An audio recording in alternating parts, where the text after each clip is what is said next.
Hello दोस्तों, examination classes में आपका स्वागत है। आज मैं आप लोगों के लिए दोस्तों सर्वोदय विद्यालय में कंप्यूटर साइंस की पीजीटी की भर्ती निकली है। दोस्तों एलिजिबिलिटी क्राइटेरिया क्या रहने वाली है, सभी चीजों को हम डिटेल से चर्चा करेंगे। और भी सब्जेक्ट की वैकेंसी है।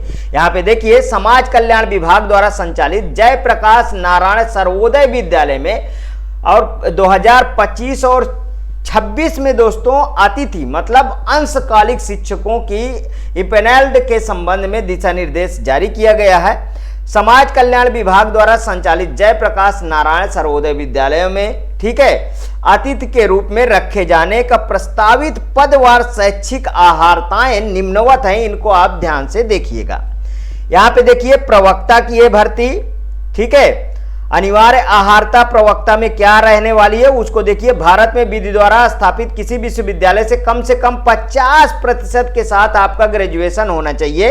साथ संबंधित विषय में पीजी भी और उसके साथ बीएड होना चाहिए, ध्यान रखिएगा। यहां हिंदी देख लीजिए, अंग्रेजी है, गणित है, भौतिक विज्ञान है। भौतिक विज्ञान के साथ इलेक्ट्रॉनिक्स भौतिक, नाभिक भौतिक विज्ञान भी आता है।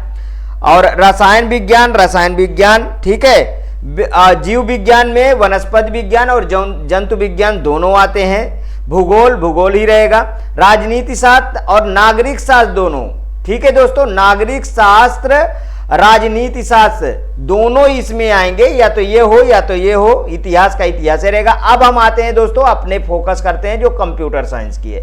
देखिए, कंप्यूटर साइंस की एलिजिबिलिटी के बारे में हम बात करते हैं। इससे काफी कुछ क्लियर होगा, क्योंकि बहुत सारी वैकेंसी में एक ही तरीके की एलिजिबिलिटी काफी मैच होता मिलता है। भारत में विधि द्वारा स्थापित किसी विश्वविद्यालय से कम 50% अंकों के साथ बी या बीटेक कंप्यूटर साइंस में होना चाहिए। क्या होना चाहिए दोस्तों? बी हो या तो बीटेक हो, तो आप इसमें एलिजिबल हैं। भारत में विधि द्वारा स्थापित किसी विश्वविद्यालय से कम 50% अंकों के साथ बी या बीटेक एनी स्ट्रीम में हो, लेकिन उसके साथ post graduate diploma in computer science मतलब पीजीडीसीए होना चाहिए। पीजीडीसीए हो, आप इसमें एलिजिबल होंगे। देखिए, कोई एक चाहिए, ध्यान दीजिएगा। इससे दोस्तों बहुत सारा चीजें डाउट क्लियर होगा, खासतौर से बीपीएससी वालों का भी इससे डाउट क्लियर होगा।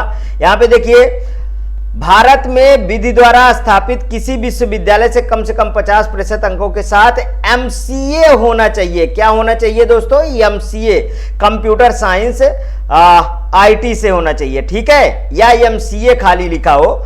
और देखिए, और क्या है, भारत में विधि द्वारा स्थापित किसी विश्वविद्यालय से कम 50% अंकों के साथ बीसीए होना चाहिए। क्या होना चाहिए? बीसीए कंप्यूटर साइंस या आईटी, या बीसीए और किसी भी विषय से परास्नातक हो, तब भी वो इसमें एलिजिबल है।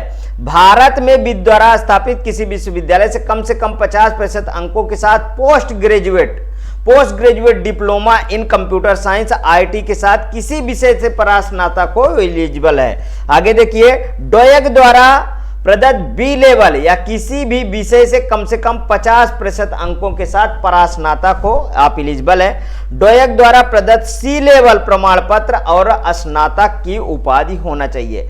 और प्रवक्ता पद हेतु यहाँ पे देख लीजिएगा, गणित, भौतिक, रसायन, जीव विज्ञान, हिंदी, अंग्रेजी, ये सबका दिया है, ये आप स्वयं देख लीजिएगा, ठीक है। सहायक अध्यापक एलटी ग्रेड का भी हिंदी, अंग्रेजी, इन सबका दिया है, आप देख लीजिएगा। मेरा फोकस है वो कंप्यूटर साइंस में, क्योंकि मैं कंप्यूटर साइंस की ही क्लासेस चलाता हूँ।